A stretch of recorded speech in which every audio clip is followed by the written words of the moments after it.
Vous savez, il y a parfois, quand on entend les mots qui sortent de la bouche des personnes, on pense que ça vient d'une autre source, parfois du diable, mais aussi parfois de la bouche de Dieu.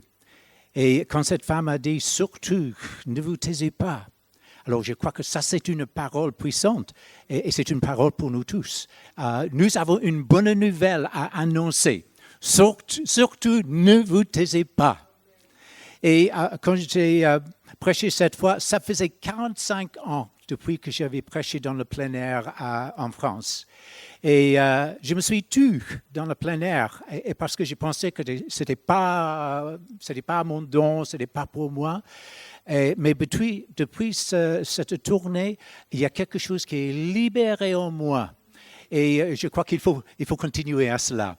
Et je vous encourage tous, quand il y a les sorties d'évangélisation, même si vous ne pensez pas que vous êtes évangéliste, tu peux venir prier, tu veux être là avec ta présence et apporter la présence du Seigneur.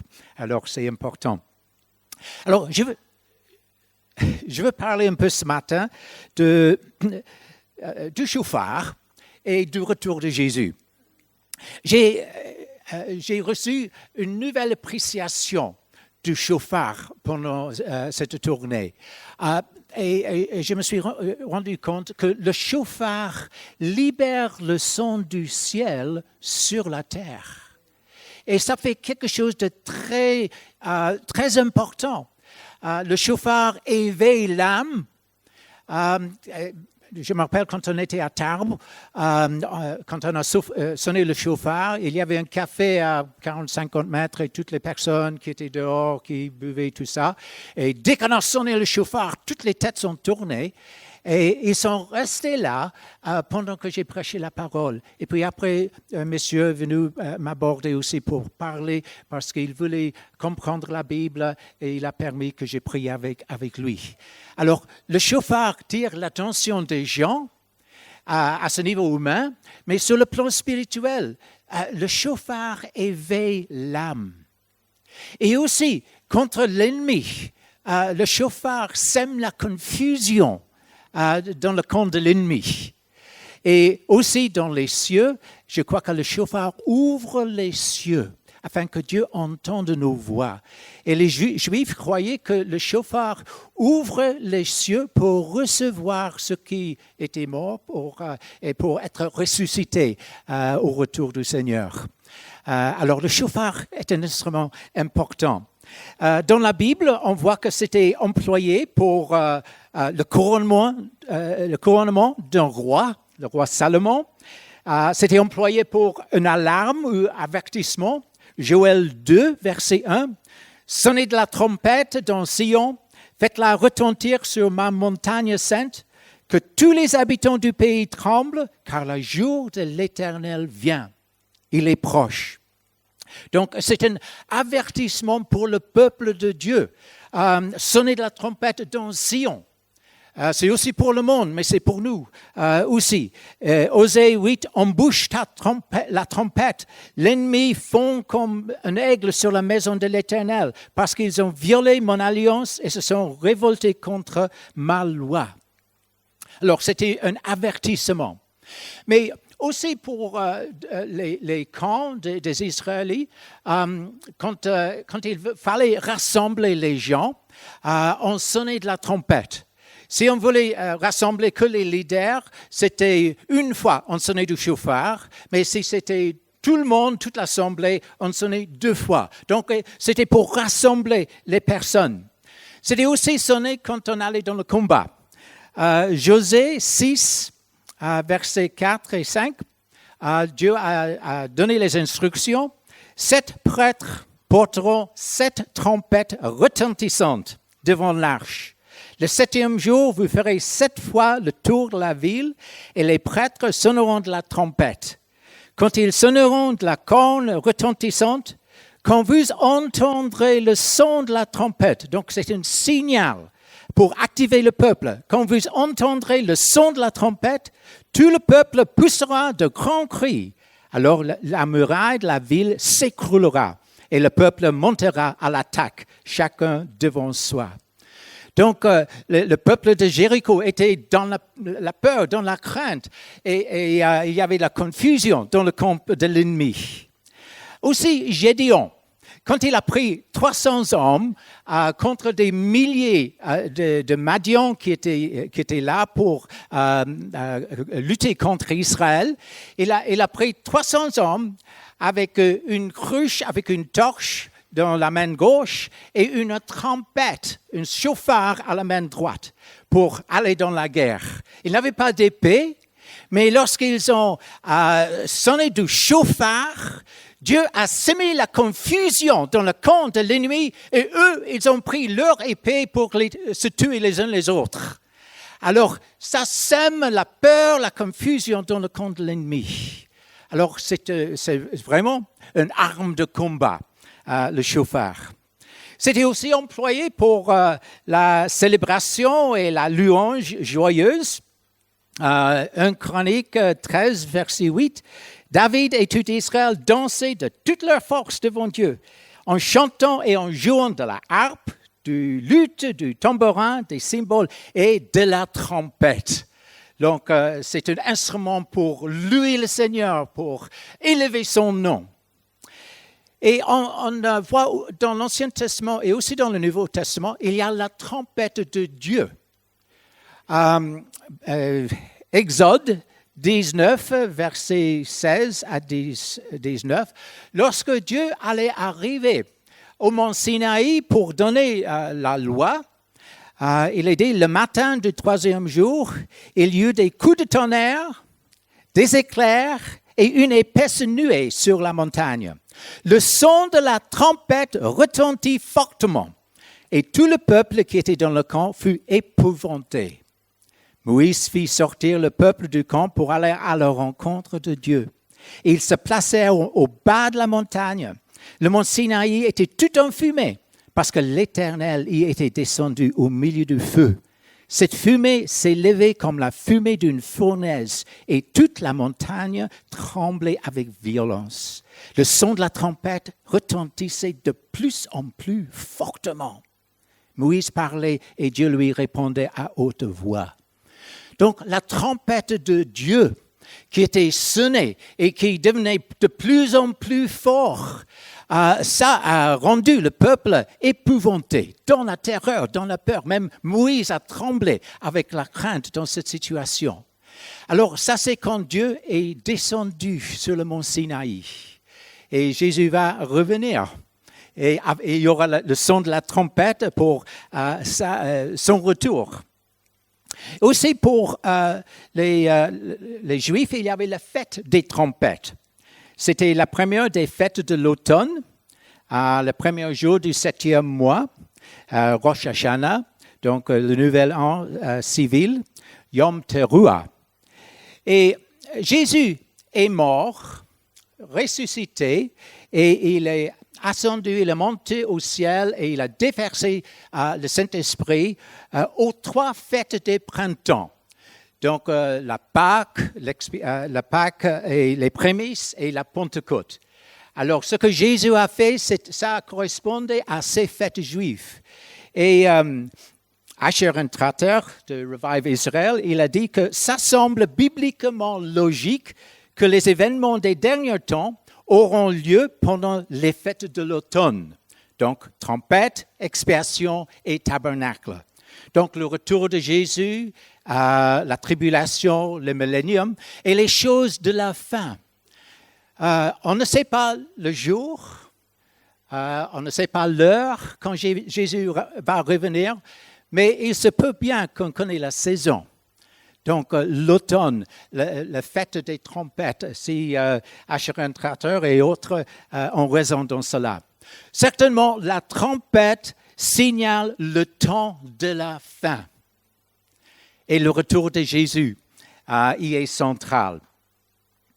Et aujourd'hui, et pendant cette tournée, quand nous avons soufflé du chauffard, c'était pour annoncer que Jésus-Christ revient.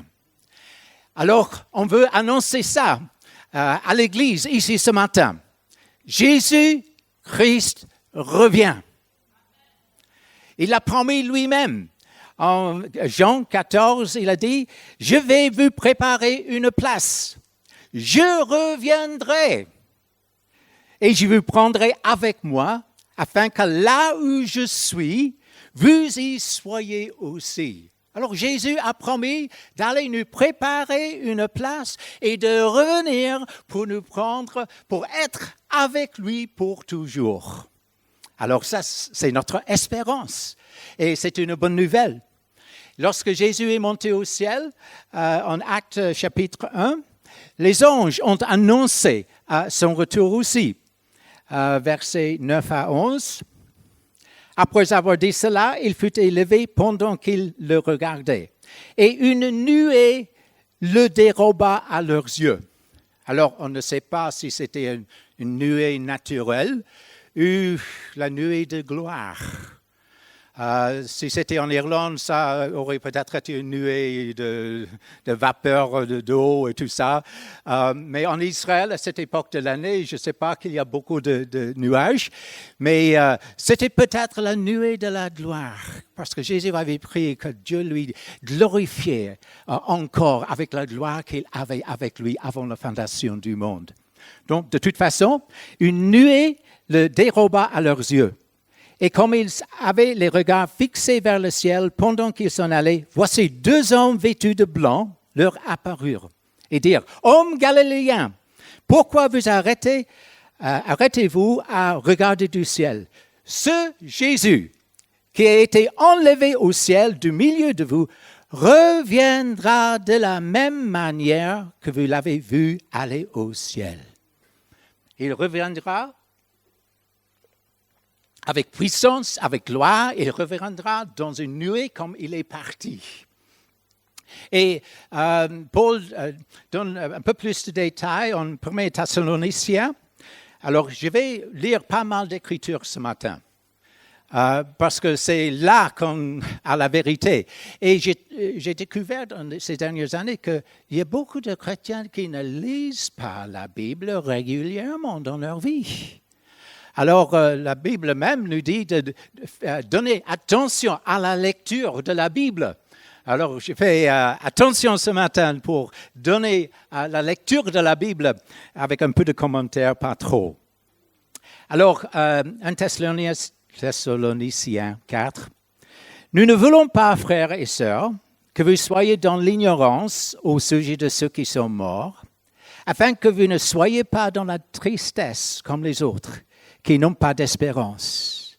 En effet, si nous croyons que Jésus est mort et qu'il est ressuscité, nous croyons aussi que Dieu ramènera par Jésus et avec lui ceux qui sont morts. » Alors, nous avons entendu les nouvelles au sujet d'Annie ce matin, mais elle est auprès du Seigneur. Son esprit est dans la présence du Seigneur et son corps va être mis dans la terre, dans le tombeau. Mais son esprit est déjà dans la présence du Seigneur. Alors, ce que la Bible nous dit, c'est que Dieu ramènera avec lui ceux qui sont morts. Alors, quand Jésus revient, il ramène avec lui tous ceux qui l'ont connu pendant la vie, tous ceux qui mettaient leur confiance en Jésus-Christ comme sauveur. Et puis, il dit, voici ce que nous déclarons d'après la parole du Seigneur. Nous les vivants, restés pour le retour du Seigneur, nous ne dévancerons pas ceux qui sont morts. En effet, le Seigneur lui-même a un signal donné à la voix d'un archange et au son de la trompette de Dieu. Alors, la trompette de Dieu à Mont Sinaï, ça, c'était fort. Et ça devenait de plus en plus fort. Alors, lorsque la trompette de Dieu, le chauffard de Dieu sera sonné, et ça sera entendu autour du monde. Et il sera vu autour du monde. Alors, on ne sait pas comment ça va se faire, mais Dieu sait. Alors, il peut le faire. Alors, un signal donné à la voix d'un archange et au son de la trompette de Dieu, le Seigneur lui-même descendra du ciel Et ceux qui sont morts en Christ ressusciteront d'abord. Il y aura un miracle quand Jésus revient. Le corps sera ressuscité et l'esprit qui est venu avec Jésus sera mis en corps, mais le corps sera différent. Ce sera un corps glorifié, un corps céleste qui ne mourra plus. Et cela, c'est un miracle qui va se passer tout autour du monde. Tous ceux qui ont cru en Jésus-Christ, tous ceux qui ont mis leur confiance en Jésus-Christ pour leur salut, lorsque Jésus revient dans les airs, ils entendront sa voix, ils entendront la trompette, et ils se ressusciteront et ils seront avec lui pour toujours. Alléluia! Ensuite, nous qui serons encore en vie, nous serons tous enlevés avec eux sur des nuées à la rencontre du Seigneur dans les airs. Cette rencontre se passe dans les airs, au-dessus du monde. Et ainsi, nous serons toujours avec le Seigneur. Ça, c'est notre espérance, n'est-ce pas? D'être toujours avec le Seigneur. C'est une bonne nouvelle. C'est quelque chose pour se réjouir le cœur. Et c'est quelque chose pour annoncer au monde aussi. En Matthieu 24, verset 30, Jésus lui-même dit, « Alors le signe du Fils de l'homme apparaîtra dans le ciel. Tous les peuples de la terre se lamenteront. Et ils verront le Fils de l'homme venir sur des nuées du ciel avec beaucoup de puissance et gloire. Il enverra ses anges avec la trompette retentissante et ils rassembleront ceux qu'il a choisis des quatre coins du monde, d'une extrémité du ciel à l'autre. » Alors quand Jésus revient et quand nous sommes enlevés pour être avec lui, c'est les anges qui vont nous rassembler de quatre coins du monde pour être avec lui pour toujours. Merci Seigneur, on attend cela. Et je vais regarder quelques Écritures dans l'Ancien Testament aussi parce que c'était déjà prévu dans l'Ancien Testament. Daniel 12, en ce temps-là se lèvera Michaël, le grand chef, le défenseur des enfants de ton peuple, et ce sera une époque de détresse. Alors, il y aurait des problèmes. Il y aurait la tribulation. Il y aurait la persécution. Et ce sera une époque de détresse telle qu'il n'y en a point eu de semblable depuis que les nations existent jusqu'à cette époque. En ce temps-là, ceux de ton peuple qui seront trouvés inscrits dans le livre seront sauvés. Donc, ce serait un temps de difficulté, de tribulation, de détresse. Plusieurs de ceux qui dorment dans la poussière de la terre se réveilleront. Les uns pour la vie éternelle et les autres pour l'opprobre, pour la honte éternelle. Alors, dans l'Apocalypse, il montre qu'entre la première résurrection et la deuxième résurrection, il y a 1000 ans. Donc, ceux qui sont ressuscités pour la vie éternelle, ça se passera quand Jésus revient. Les autres qui n'ont pas connu le Seigneur, ça se passera après le millénium, d'après l'Apocalypse. Mais c'est prévu ici, c'est prophétisé par Daniel. Ceux qui auront été intelligents brilleront comme la splendeur du ciel. Et ceux qui auront enseigné la justice à la multitude brilleront comme les étoiles à toujours et à perpétuité. Donc, le nouvel état sera pour toujours et à perpétuité. Donc, il y a le millénium qui se passe pour 1000 ans, mais après ça, c'est pour toujours. Il y a un nouveau ciel, une nouvelle terre, et on sera avec lui pour toujours. Gloire au Seigneur. Alors, il y aura des difficultés comme Daniel dit. Et Zacharie 14 aussi parle du jour de l'Éternel. Voici qu'arrive un jour pour l'Éternel où l'on partagera au milieu de toi le butin qu'on t'a pris. Je rassemblerai toutes les nations pour qu'elles attaquent Jérusalem. Toutes les nations pour attaquer Jérusalem. Alors, je ne sais pas si c'est littéralement chaque nation ou ce sera l'ONU, qui est l'Organisation des Nations Unies.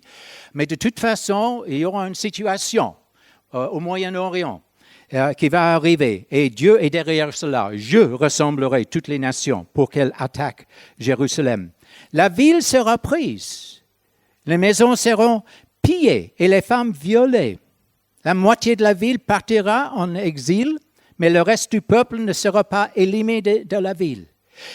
L'Éternel sortira et combattra contre ces nations, comme il combat le jour de la bataille.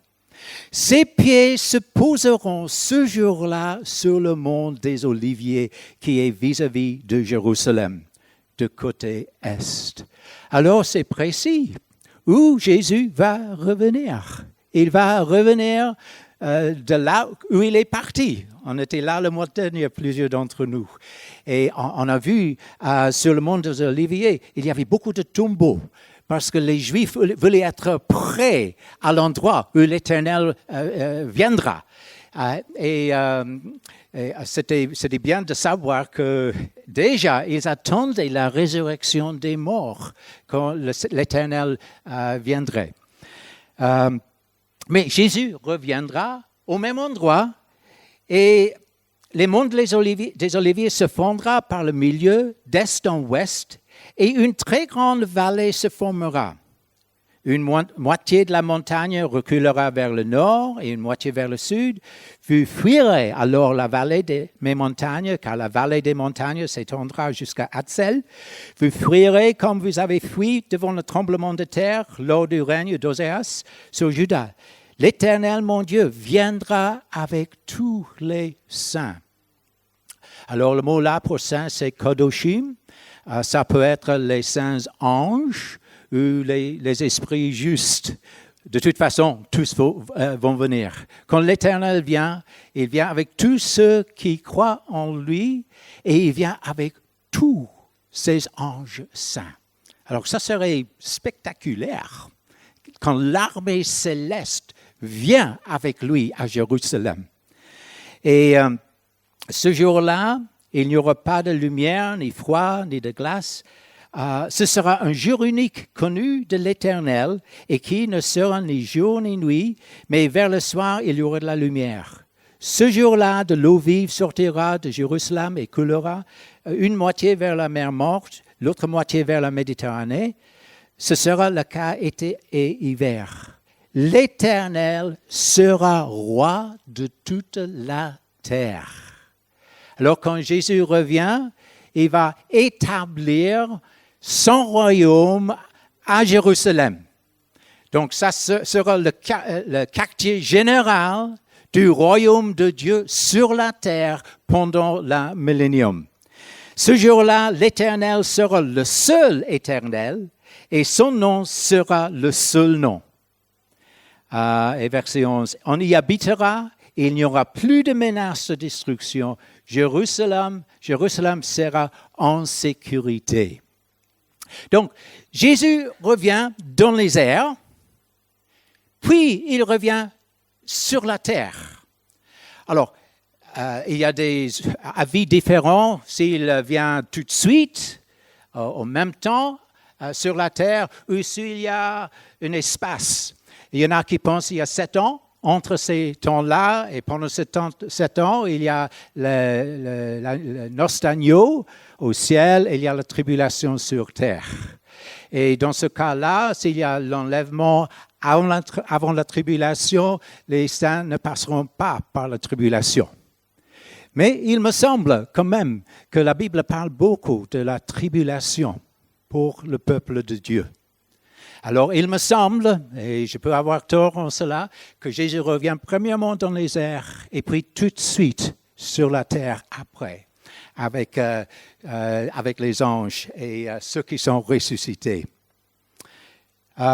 Et Dieu sera roi de toute la terre. Jésus a dit lui-même en Luc 21, il y aura des phénomènes terrifiants et de grands signes dans le ciel. Mais avant tout cela, notez bien, avant tout cela, on mettra la main sur vous et l'on vous persécutera.